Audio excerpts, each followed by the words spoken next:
Askotan entzun dugu, nor bere barrura sartzea ona dela. Kanpora ateratzera ere ohituta gaude. Baina hitzetik hortzerako gure gaurko gonbidatuak kanpora sartzen asmatu du. Orendainen hartu gaitu Xabin Fernandezek, kanpora sartzen antzezlanaren sortzaile, gidoilari eta protagonistak. Martxoaren 11, Legorretan antzerkia estreinatu berritan. Xabin, ze sentitzen da kanpora sartu eta gutxira? Gauza asko. Poza, oso pozik nago. Lasaitasuna. Arinago ere sentitzen naiz, atzo edo lagun batek esaten zian. Arinago nabari zaitut, eta ahotsean ere, diferente entzute zaitut. Eta baita harrotasun puntu bat ere. Ez dakit, kombinazioa da, oraindik ez ditut oso ondo ordenatu emozio guzti horiek, baina oso pozik nago, bai. Eta duela 10 urte irudikatzen zenuen, 10 urte barru egongo zinela zuk idatzitako gidoi baten aurrean protagonista izaten eta Legorretan bertan zure herrian estreinatzen. Inolaz ere ez. Ez orain 10 urte eta ez orain 2 urte ere. Askotan kontatzen ari naiz orain, betidanik izan dudala edo jakinuenetik sentitu dela nolabaiteko beharra horri buruz hitz egiteko edo kontatzeko edo. Baina ez modu honetan. Duela 10 urte deiura jaso zenuen, kontatu gutzu pixkat nolakoa izan zen eta ze izan zen zuretzako hori bizture bizitzan? Izan zen espero gabeko zerbait, ni odola ematera joan nintzen. Ez nuen beldur hori sentitzen momentu hartan. Eta hortik egun batzutara dei ez ezagun bat eta dei hark esan zidan, seropositiboa izateko aukerak nituela. Sorteo baten moduko zerbait eta ez nion galdera gehiagirik egin medikuari. Bale, eta moztu eta gero pixkat hasi nintzen pixkat guzti horren inguruan pentsatzen eta negarrez hasi nintzen, asko beldurtu nintzen. Oso ez jakinen nintzelako eta uste nuelako agian hile egingo nintzela. Egia da aurre iritzi asko daudela ez, seropositiboa izatearen inguruan, eta horrek dakarrela beldurra ez? Bai. Ez dugu gehiegi hitz egiten berari buruz, birusari buruz, gaur egun. Orduan, ditugun historia apurrak dira, ez dakit, pelikuletatik jaso ditugunak, eta ez dira historia politenak, normalean iritsi zaizkigunak gai honen inguruan. Beti 3 emozio aipatzen ditut, baina beldurra, lotxa eta errua. Eta oso lagun izan dira nire bideo hontan. Norbaitengana jo zenuen, elkarte batengana, nola kudeatu zenuen, saiatzen zinen? Oso bakarrik. Oso bakarrik, egia medikuaren gana joan nintzela, eta, oso eroso sentitu nintzen berarekin, eta gauza asko azaldu zizkian, eta egia beldur gutxiagorekin atera nintzela bertatik. Nik orduan nuen bikotarekin egunean bertan hitz egin nuen, ze beldurra nuen baita ere, eta bera nola egongote da, eta bera ere etorri zen nirekin, eta bere babesa ere izan nuen, eta ez elkartera ez nintzen laguntza bila hasi, neronek kudeatu nuen, ahal nuen moduan, eta elkarte batera jo dut, iaz, Harribeltza elkartera. Eta orain 10 urte horiek pasata eta atzera begira, zer pentsatzen duzu?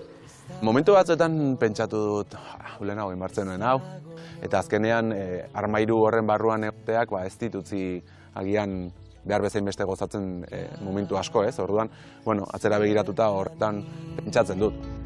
Elkar sortzera gaude kondenaturi. Xabin, abenduan erabaki zenuen bibazuek saiora joan zinenean ez, publiko egitea. Nondik sortu zen hori egiteko beharra edo gogoa? Antzerki obra ikusi nuenean, bideratzen ari zela eta ja forma hartzen ari zela, esan nuen, zenbait pauso eman beharko ditut, hau kontatu beharko dut, eta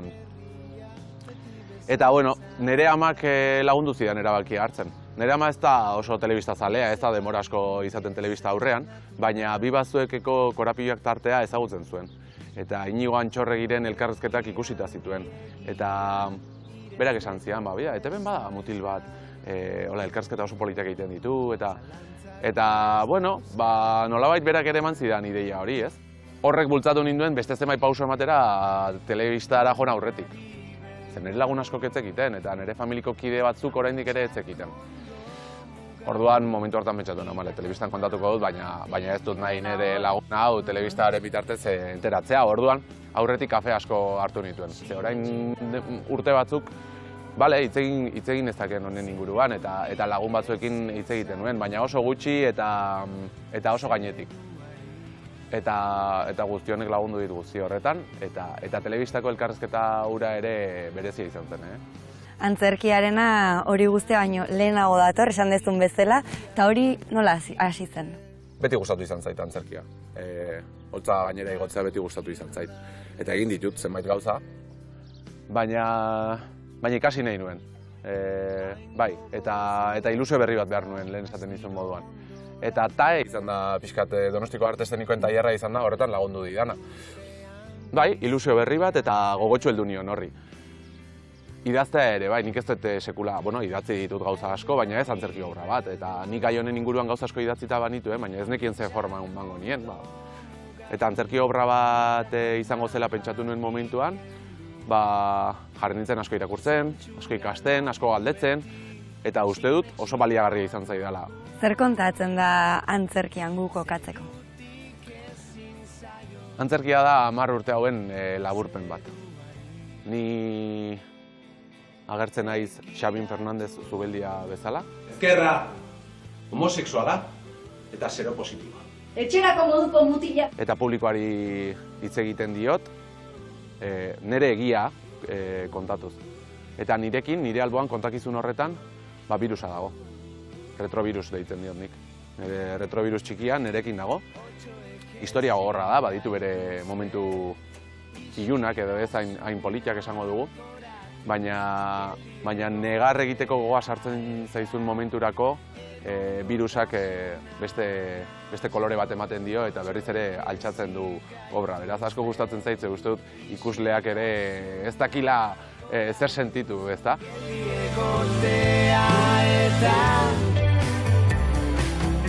Xabin, zergatik kanpora sartzen edo kanpora sartu izenburua? Gaizki egon naizen momentutan, ni asko etxean egon naiz. Etxean egoteko behar hori sentitzen duen, eta batzuetan etxean zaudelean, esaten da, etxean sartuta zaudela. Eta ni konturatzen nintzen, etxean nengoela, baina kanpo nengoela. Eta sentitzen nuen nolabait, jendarte hortatik kanpo nengoela, mundutik kanpo geratu nintzela nolabait. Orduan, hortik dator pixka bat. Antzerki obra hau da ariketa bat berriz etxetik kanpora joateko, baina baita ere zuen artera sartzeko. Uste dut batzuetan etxean geratzen garenean atera egiten garela, nunbaitetik. Lehen ekipoa aipatu dituzu Eitziber Garmendia, Xerakoza, Rintzalkain, zen moz moldatu zarete danon artean? Ezin hobeto, nik uste dute bidaia oso politia izan dela, oso eroso, niretzako oso eroso izan da urekin lan egitea. Nire gidoiari beste kolore bat eman diote, Aitziberrek beste brillu bat eman dio, baina beti ere nirekin kontatuz eta oso prozesu politia izan da. Eta Legorretan aipatu duzu estreinaldia, zergatik Legorretan? Ni oraindainen bizi naizen arren oso legorretarra naizelako. Eta gainera, 10 urte hauetan Legortan bizi izan naizelako, eta gertatu zaizkidan gauza guzti hauek Legortan gertatu direlako. Eta Xabin, hemendik aurrera zer? Egia da guk obra hau hiri eta batez ere herri guztietara eraman nahi dugula, iruditzen zaigulako, gai honi buruz gutxi hitz egiten dela, eta euskaraz orain arte esaten du hintzak birus hau euskaldun berria dela, ze orain arte ez du beharrik izan euskaraz hitz egiteko, eta edo gutxi hitz egin da, berari buruz. Eta nahi genuke, seropositiboen gaur egungo errealitate hori oso bestelakoa dena, pelikuletatik jaso genuen historiaetatik oso bestelakoa den errealitate hori, herri eta hirietara eramatea, ez? Bertsoak ere zerbait lagunduko dizu horretan, Legorretan bertan tabuen kutxatik holtzara saioan, gai bat jarri behar duzu, ezta? Bai, hori ere proposatu didate.